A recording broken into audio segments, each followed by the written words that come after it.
Dear students, welcome in dream high academy. आज हम accountancy का लेक्चर नंबर 8 कर लेंगे। बहुत ही इंपॉर्टेंट लेक्चर ये भी है, आपकी जर्नल के रिलेटेड है, जहाँ से आपके क्वेश्चन आने के चांसेस बहुत थे। ठीक है, तो सबसे पहले टेलीग्राम चैनल को हमारी ज्वाइन करिएगा। वहाँ पे आपको इसकी पीडीएफ यानी कि हमारे तमाम लेक्चर्स की पीडीएफ इसी टेलीग्राम चैनल पे @ड्रीम हाई एकेडमी पे आप लोगों को मिलेगी। ठीक है, चलिए अब हम स्टार्ट कर लेंगे अपना लेक्चर जर्नल। ठीक है, हमने इतने अच्छे से जो कंसेप्ट इस पीछे से डेवलप किया है, अब आपको जर्नल में ज़रा सी भी कहीं पे भी आपको प्रॉब्लम नहीं आएगी। सिर्फ कहीं कहीं पे कुछ चीज़ें मुझे आपको बता देना है जो कि एग्जामिनेशन पॉइंट ऑफ व्यू से बहुत ही इंपॉर्टेंट है। अदरवाइज़ आपकी जर्नल जो है बहुत ही स्ट्रांग हुई होगी। जब हमने रूल्स देखे थे, हमारे अकाउंट्स में रूल्स देखे थे, और एक बात वो मैंने ट्रेडिशनल रूल्स पर पढ़ाए थे आप लोगों को। इसके बाद मैं आपको मॉडर्न रूल्स भी बता दूंगा। ठीक है, मॉडर्न रूल्स क्या होते हैं। जो हमने personal account, real account, nominal account किया, उस पे जो रूल्स लगाए वो ट्रेडिशनल रूल्स थे और ज़्यादातर वही आपको यहाँ पे करने हैं। ठीक है, मॉडर्न भी क्या होता है, कुछ नहीं होता है, उसी का इंक्रीज डिक्रीज होता है, वो भी मैं आपको बताता हूँ। देखिए, अब पिछले लेक्चर में हमने देखा कि जब भी पर्सनल अकाउंट, नॉमिनल अकाउंट, ठीक है, और कौन सा था, रियल अकाउंट। ठीक है, ये तीन अकाउंट्स, इन्हीं में डेबिट, एक अकाउंट डेबिट होगा, दूसरा अकाउंट क्रेडिट होता है, या पर्सनल अकाउंट दो जगह ही डेबिट होगा, यानी कि एक जगह डेबिट होगा, एक जगह क्रेडिट होगा। यानी हमने ये रूल सीखे कब कौन सा अकाउंट डेबिट हो रहा है, कब कौन सा अकाउंट क्रेडिट हो रहा है। पर्सनल अकाउंट का अगर रूल फिर से मैं रिपीट कर लूँगा, debit the receiver and credit the giver. ठीक है, debit the receiver, credit the giver. अगर रियल अकाउंट की बात कर लेंगे, एसेट्स के साथ जो रिलेट करता है, ये बोल रहा है debit what comes in and credit what goes out. ठीक है, नॉमिनल अकाउंट की बात कर लेंगे, नॉमिनल अकाउंट का रूल क्या है, debit all expenses and losses, credit all gains and incomes. ये रूल्स हमने सीखे और इस पे कुछ ट्रांजैक्शंस भी हमने करी। अब देखो जर्नल क्या होती है। जर्नल क्या होती है, देखो जर्नल एक ग्रीक वर्ड है, याद रखना ये एक ग्रीक वर्ड है, एग्जाम में आ सकता है। और इस ग्रीक वर्ड को कहाँ से डिराइव किया है, फ्रेंच वर्ड जार से। ठीक है, फ्रेंच वर्ड जार से इस ग्रीक वर्ड जर्नल को डिराइव किया है। जार का मतलब होता है डे। क्या मतलब होता है, डे। इसीलिए आपकी जर्नल को डे बुक भी बोला जाता है। अभी आपको समझ नहीं आएगा, थोड़ी देर बाद आप खुद ही बता देंगे। देखो, डे बुक बोला जाता है। जब हमने देखा कि अकाउंटिंग एक सिस्टमैटिक प्रोसेस से, पहले लेक्चर से मैं आपको बताते आ रहा हूं, अकाउंटिंग एक सिस्टमैटिक प्रोसेस है जिसपे पहले हम आइडेंटिफाई करते हैं, उसके बाद ट्रांजैक्शंस को मेजर करते हैं, ये दो चीज़ें बिल्कुल ईजी है। उसके बाद रिकॉर्डिंग करते हैं। आइडेंटिफाई किया कि ये बिजनेस की ट्रांजैक्शन है, बिजनेस के रिलेटेड ट्रांजैक्शन है, तो हमने बोला हाँ ये बिजनेस की रिलेटेड ट्रांजैक्शन है। उसके बाद अगर ये मनी में मेजर हो सकती है, क्वांटिफाई कर सकते हैं कितना अमाउंट की ट्रांजैक्शन है, तो मेजरमेंट भी किया हमने इसका। उसके बाद क्या करना होता है, हमें रिकॉर्ड करना होता है बुक्स ऑफ अकाउंट में, ये चीज़ें रिकॉर्ड करनी होती है। ठीक है, जो ट्रांजैक्शन, जो बिजनेस की ट्रांजैक्शन है, जो बिजनेस का लेन देन है, ठीक है, उसको हम रिकॉर्ड कर लेंगे। लेकिन किस पे रिकॉर्ड कर लेंगे, सबसे पहले ओरिजिनल एंट्री जो होगी वो जर्नल पे होगी, याद रखना। और आपको पता है, देखो किस बहुत ही इजी वे से आपको समझा दूंगा और आपको हर चीज़ इसका नाम याद रहेगा कि क्यों हम इसको लॉजिक के साथ समझाता हूँ, क्यों इसको डे बुक बोलेंगे, क्यों इसको प्राइम एंट्री बोलेंगे, और क्यों इसको ओरिजिनल एंट्री बोलेंगे, book of original entry, book of prime entry. ठीक है ना, डे बुक भी बोला जाता है जर्नल को। देखो, तो हमने देखा कि जब भी हम ट्रांजैक्शन को ही कर लेंगे बिजनेस के रिलेटेड, उसको रिकॉर्ड कर लेंगे हम सबसे पहले जर्नल पे। कहाँ पे कर लेंगे, जर्नल पे। और हमें पता है बिजनेस में रोज ट्रांजैक्शंस होंगी, रोज कुछ ना कुछ लेन देन होगा, रोज एसेट्स का इनफ्लो होगा, एसेट्स का आउटफ्लो होगा, पर्सनस के साथ ट्रांजैक्शंस होंगी, ठीक है ना, डेटर भी होगा, क्रेडिटर्स भी होगी, बिजनेस के कुछ एक्सपेंसेस भी होंगे, बिजनेस का कुछ रेवेन्यू होगा, ये हमें डेली बेसिस पे होगा। और हमें पता है जब हम डेली बेसिस पे ये काम करते हैं, उसको कहाँ पे रिकॉर्ड करना है, हमें उसको हमें करना है जर्नल पे रिकॉर्ड, यानी कि हर एक दिन में हमें जर्नल पे रिकॉर्ड करना है। इसीलिए इसको जर्नल को डे बुक बोला जाता है। क्यों डे बुक बोला जाता है, क्योंकि हम हर दिन यहाँ पे ट्रांजेक्शन को रिकॉर्ड करते हैं, क्योंकि बिजनेस में ऐसा नहीं कि एक महीने में एक ट्रांजेक्शन होगी फिर दूसरे महीने में, हमें जर्नल हर दिन मेंटेन करनी होती है, क्योंकि जर्नल एक ऐसी बुक है जहाँ पे हम बिजनेस की ट्रांजेक्शन को हम रिकॉर्ड करते हैं हर दिन। ओके, उसके बाद इस जर्नल को बुक ऑफ ओरिजिनल एंट्री भी बोला जाता है। क्यों बोला जाता है? क्योंकि जो एंट्रीज होती है सबसे पहले यहाँ पे ही हम इंटर करते हैं, ये कोई कॉपी पेस्ट नहीं होता है, डायरेक्टली कोई ट्रांजैक्शन हुई उसको हमने रिकॉर्ड किया जर्नल पे, ठीक है, इसीलिए इसको ओरिजिनल एंट्री बोला जाता है। सबसे पहली वाली entry book of prime entry भी बोला जाता है, क्योंकि ये यहाँ पे सबसे पहले हम एंट्री को इंटर करते हैं। ओके, सो जर्नल के ये 3-4 नाम आप याद रखेंगे। उसके बाद और एक बात, जब हमने देखा कि ये डे टू डे काम है, उसका मतलब यहाँ पे क्रोनोलॉजिकल ऑर्डर ऑटोमेटिकली आएगा, जैसे ट्रांजैक्शन होगी वैसे ही हम इसको इंटर कर लेंगे अपनी जर्नल पे, हम इसको रिकॉर्ड कर लेंगे, जर्नलाइज कर लेंगे, ठीक है। So transactions are recorded in journal in the chronological order. Okay, और जब हम रिकॉर्ड करते हैं तब हमने देखा हम एक अकाउंट हमारा डेबिट होगा, एक अकाउंट हमारा क्रेडिट होगा, एक डेबिट होगा दूसरा क्रेडिट होगा। ओके, तो इसमें दोनों एस्पेक्ट्स आपको ट्रांजैक्शंस के देखने को मिलेंगे जर्नल पे। जब भी आप रिकॉर्ड कर लोगे, आप सिर्फ डेबिट या क्रेडिट ही नहीं कर लोगे, दोनों के एस्पेक्ट्स को आप रिकॉर्ड कर लोगे, और ये फॉलो करता है double entry system. Double entry system यानी कि एक साइड डेबिट होगा एक साइड क्रेडिट होगा। Okay, the process of recording a transaction in the journal is called journalising. याद रखना, जर्नलाइजिंग, उसके बाद आप पोस्टिंग देखोगे, ठीक है ना, मार्शलिंग भी देखोगे आप। जर्नलाइजिंग उस प्रोसेस को बोलते हैं जिस प्रोसेस के थ्रू हम रिकॉर्ड करते हैं, यानी कि सिंपली जब ट्रांजेक्शन आई जिसको हम रिकॉर्ड किया हमने जर्नल पे, उस प्रोसेस को हम जर्नलाइजिंग बोलेंगे, ठीक है। And the form in which it is recorded is known as the journal entry. जैसे एक अकाउंट डेबिट होगा, suppose machinery account to cash account, इसको हम जर्नल एंट्री बोलेंगे जिस फॉर्म में हमने इसको एंटर किया। ओके, इतना इंपॉर्टेंट पॉइंट नहीं है। अब देखो आपकी जर्नल का फॉर्मेट क्या है, और कुछ इंपॉर्टेंट ट्रांजैक्शंस मैं आपको यहाँ पे करवा दूंगा। ओके, कल के लेक्चर में हम जर्नल को कंक्लूड कर लेंगे। फॉर्मेट क्या होता है जर्नल का? सबसे पहले हमें पता है chronological order, day to day हमें करना है तो डेट इस पे लिखना है, पर्टिकुलर्स लिखने हैं, व्हाट आर द पर्टिकुलर्स, ठीक है ना, क्या क्या पर्टिकुलर्स में हम अकाउंट्स लिखते हैं, कौन सा अकाउंट आया, मशीनरी अकाउंट, कैश अकाउंट, और भी कोई personal account, Ram account, Mohan account, Jagdish account, ठीक है, जो भी अकाउंट आएंगे। और यहाँ से हमें पता है एक साइड हमने देखा ट्रांजैक्शन जब भी हम रिकॉर्ड करते हैं उसको ड्यूअल इफेक्ट लगता है, एक साइड डेबिट होगा एक साइड क्रेडिट होगा, ठीक है ना। यहाँ पे मैंने अब अकाउंट की बात नहीं करी कि लेफ्ट हैंड साइड डेबिट होगा राइट हैंड साइड क्रेडिट होगा। सिंपली याद रखो जर्नल में पर्टिकुलर्स होते हैं और लेजर एलएफ होता है, लेजर फोलियो। जब हम इसको पोस्टिंग कर लेंगे लेजर पे तब हम किस पेज में रखेंगे, इस एंट्री यानी कि ये वाली एंट्री किस पेज पे होगी उसका होता है लेजर फोलियो। आपका लेजर फोलियो के साथ कुछ नहीं करना, सिर्फ याद रखना है एलएफ क्या होता है, लेजर फोलियो, ये सबको पता होगी, ठीक है। तो कितना अमाउंट डेबिट हुआ कितना अमाउंट क्रेडिट हुआ, आपको इन डिटेल्स में आपको सारा कुछ समझ आ जाएगा, ठीक है। देखिए एक ट्रांजैक्शन ली है मैंने, एक बिजनेस किसी ने स्टार्ट किया है, दानिश ने बिजनेस को ही स्टार्ट किया है, तो इसने कुछ ट्रांजैक्शंस की है। जब ट्रांजैक्शंस करेगा तो हमें क्या करना है, डेट यहाँ पे मैंने मेंशन नहीं किया है, मतलब डे टू डे बेसिस पे, डेली बेसिस पे इसने ट्रांजैक्शंस करी है, ठीक है ना। तो इस ट्रांजैक्शंस को हमें कहाँ पे रिकॉर्ड करना है, जर्नल पे। और किस तरह रिकॉर्ड करना है, रूल्स को फॉलो करके, ठीक है ना। अब मैं वो रूल्स आपको यहाँ पे रिपीट नहीं करूँगा कि क्यों ऐसा होता है क्यों वैसा होता है, आपने उस लेक्चर पे आपको सारा समझ आया होगा, कौन सा डेबिट होगा, कब डेबिट होगा, कब क्रेडिट होगा, कौन सा अकाउंट क्रेडिट होगा, ठीक है। तो देखिए स्टार्ट कर लेंगे हम, एक ट्रांजैक्शन में उठा के दूंगा आपको। Danish started business with cash 1,50,000, ठीक है।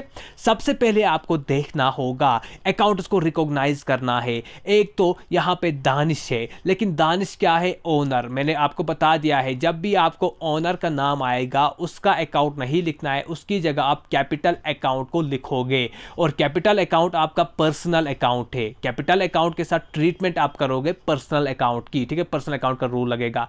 और नेक्स्ट इज योर कैश। आपको पता है कैश क्या है, आपका एसेट है, एसेट को आपको कौन सा रूल लगेगा, रियल अकाउंट का rule. Debit what comes in and credit what goes out. Capital debit the receiver and credit the giver. मैंने आपको ये बात भी आपको पहले ही बताई, जब भी कैपिटल इंट्रोड्यूस होता है कैपिटल अकाउंट हमेशा क्रेडिट होगा। क्यों होगा क्रेडिट? क्योंकि ये गिवर होता है, ठीक है ना, ये ओनर का ही अकाउंट होता है। और पर्सनल अकाउंट में ये कैपिटल का जो ओनर होता है वो गिवर होता है, इंट्रोड्यूस करता है कैपिटल को। So debit the receiver and credit the giver. Capital account हमेशा क्रेडिट होगा, ठीक है। यहाँ पे आप देखो कैश अकाउंट हमारे बिजनेस में आया, किसकी वजह से आया? कैपिटल अकाउंट की वजह से। कैपिटल जब हमने इंट्रोड्यूस किया, ओके।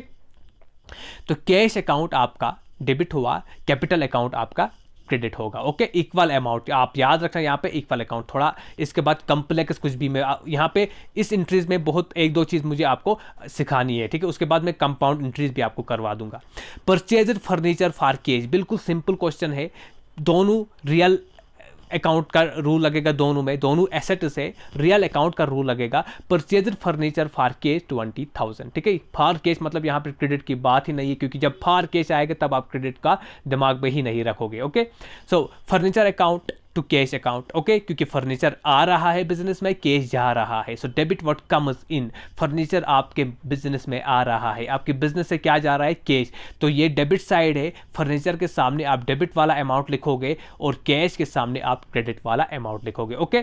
उसके बाद देखिए और एक important transaction, withdrew cash for personal use. कितना किया है? 10,000। पर्सनल यूज जब होता है तब हम क्या बोलते हैं? ड्राविंग, ठीक है, उसको ड्राविंग बोलते हैं हम। ड्राविंग क्या, किसने किया? ओनर ने ड्राइंग किया। जिस तरह वो इंट्रोड्यूस करता है कैपिटल, यानी कि दानिश ने ही ये ड्राविंग की होगी। जिस तरह वो कैपिटल इंट्रोड्यूस करता है, हम उस वक्त कैपिटल अकाउंट लिख रहे हैं, ठीक है ना। इस तरह से जब वो कैश विड्रू कर रहा है बैंक सॉरी बिजनेस से, ठीक है ना, बिजनेस से कैश विड्रू किया, इसको हम ड्राइंग बोलेंगे। और ड्राइंग अकाउंट हमेशा डेबिट होता है, क्योंकि देखिए ड्राइंग रिडक्शन होता है आपकी कैपिटल में, ओके। सो ड्राइंग अकाउंट आपका डेबिट होगा टू कैश अकाउंट। अगर ऐसे भी देखोगे कैश हमारा जा रहा है बिजनेस से, जब जा रहा है क्रेडिट व्हाट गोज आउट, तो कैश क्रेडिट होगा, ऑब्वियसली बात है। सेकंड अकाउंट जो है ड्राविंग जो है वो डेबिट होगा, ओके। उसके बाद देखो sold goods to Rajesh worth ₹15,000। यहां पे कैश की बात नहीं की, हमने क्रेडिट पे सेल करी है, हमने क्रेडिट पे गुड्स को बेचा है, ओके। देखिए आप बोलोगे सर यहां पे गुड्स अकाउंट आएगा, नहीं, ऐसा ही कुछ परचेज के साथ भी होगा।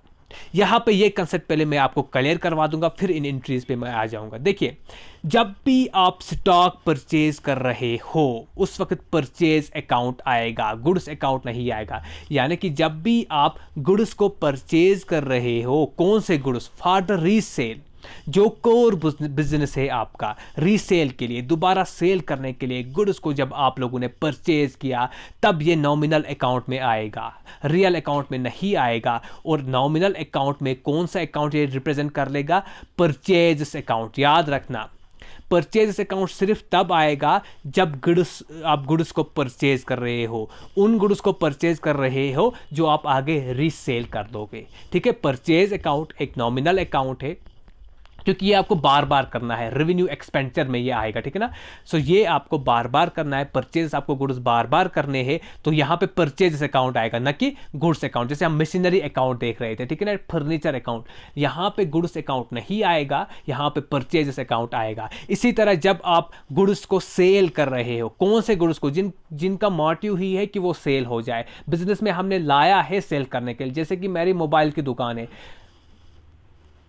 तो जब जब मैं मोबाइल इसको परचेज कर लूँगा, तब तब मेरा परचेज अकाउंट जो है, परचेज अकाउंट डेबिट होगा, न कि goods account. Purchase account debit होगा। क्यों होगा? क्योंकि परचेज अकाउंट को नॉमिनल ट्रीटमेंट लगेगी, नॉमिनल अकाउंट के साथ आता है, ये एक्सपेंस होता है, रेवेन्यू एक्सपेंडिचर है बिजनेस का, ठीक है ना। सो डेबिट ऑल एक्सपेंसेस, तो परचेज अकाउंट डेबिट होगा। और जब जब मैं मोबाइल इसको सेल कर लूँगा, ठीक है ना, उस वक्त मेरा सेल्स अकाउंट जो है वो क्रेडिट होगा, न कि गुड्स अकाउंट, ठीक है। क्योंकि सेल्स अकाउंट और ये भी नॉमिनल अकाउंट है, यहाँ पे क्या आता है? क्रेडिट ऑल इनकम, सेल जब करूंगा तभी मेरे पास इनकम आएगी। ये चीज़ याद रखना, परचेज अकाउंट और सेल्स अकाउंट नॉमिनल अकाउंट है, याद रखना ये बात, ठीक है ना। और ये तब लगाते हैं जब हम उन गुड्स को सेल करते हैं या परचेज करते हैं जिनमें हमारा बिजनेस डील कर रहा है, ठीक है ना, जिनमें हमारा बिजनेस डील कर रहा है, जिन गुड्स को हम परचेज कर रहे हैं ताकि वो रीसेल हो जाए आगे। ओके, तो अब आपके लिए ये एंट्री बहुत ईजी बन जाएगी। Sold goods to Rajesh rupees 15,000 जो भी है, राजेश यहाँ पे हमारा डेटर होगा, ठीक है ना, क्योंकि यहाँ पे एक राजेश अकाउंट आएगा। राजेश कौन सा है? Personal account. Debit the receiver, ये रिसीवर है राजेश, तो राजेश अकाउंट यहाँ पे डेबिट होगा। तो सोल्ड गुड्स, अब फिर से आपको वही बात बता दूंगा, सोल्ड गुड्स मतलब सेल्स अकाउंट क्रेडिट होगा। सोल्ड गुड्स, आपने गुड्स को सेल किया, गुड्स अकाउंट यहाँ पे नहीं होगा, टू सेल्स अकाउंट। ओके, ये बात इंपॉर्टेंट थी। इसी तरह purchased machinery from Mohan worth rupees 40,000, यहाँ पे मशीनरी अकाउंट ही डेबिट होगा, क्योंकि मशीनरी अकाउंट आपकी बिजनेस में आया, ये एसेट है। Debit what comes in, machinery account यहाँ पे इंक्रीज हुआ, आपका एसेट अकाउंट आपका इंक्रीज हुआ, मशीनरी अकाउंट यहाँ पे डेबिट होगा क्योंकि ये हमारे बिजनेस में आया, तो रियल अकाउंट की ट्रीटमेंट लगेगी, यहाँ पे रियल अकाउंट का रूल लगेगा, debit what comes in, machinery account debit होगा।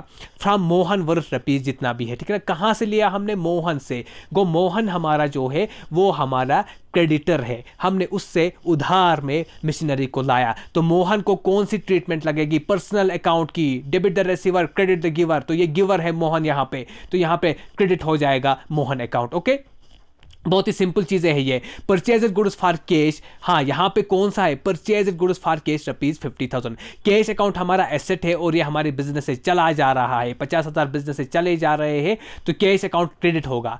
लेकिन डेबिट कौन सा अकाउंट होगा? गुड्स या परचेजेस, क्योंकि ये गुड्स के साथ जब भी परचेज गुड्स होगा तब परचेजेस अकाउंट होगा और तब रियल अकाउंट नहीं बन जाता है, ये याद रखना, ये नॉमिनल अकाउंट बन जाता है। रिपीट करता हूँ बार बार, एग्जाम में ये क्वेश्चन आने के चांसेस बहुत होते हैं ऐसे क्वेश्चन के। Okay, so purchase account debit होगा कैश अकाउंट से, ठीक है। उसके बाद paid rupees 5,000 to Ajay for salary, ठीक है, ये पेड रुपीज 5,000, कैश हमने पे किया 5,000 और सैलरी में पे किया, ठीक है ना, सैलरी दी हमने अजय को। यहाँ पे अजय का नाम भी मेंशन है, लेकिन जब मैंने आपको बता दिया जब कैश का मेंशन होता है तब नाम का पर्सनल अकाउंट का रूल नहीं लगाते हैं, हम तब कैश के साथ ही जाते हैं, याद रखना ये बात, ठीक है। जब भी कैश में हमने पेमेंट की है तो हमारे पास ये नाम की कोई वैल्यू ही नहीं होती है, मतलब हमारे पास एक्सपेंस है जिसको भी दिया, बट ये हमारा एक्सपेंस था। ओके, तो हमने यहाँ पे एक एक्सपेंस हमारा अकाउंट आएगा, दूसरा हमारा कैश अकाउंट आएगा। एक्सपेंस कौन सा है? स्पेसिफाई है, सैलरी हमारा हमेशा और हमेशा डेबिट होगा क्योंकि ये एक्सपेंस है, एक्सपेंस अकाउंट हमेशा डेबिट होगा। सैलरी अकाउंट डेबिट होगा टू कैश अकाउंट, क्योंकि कैश से हमने सैलरी की पेमेंट की, ठीक है।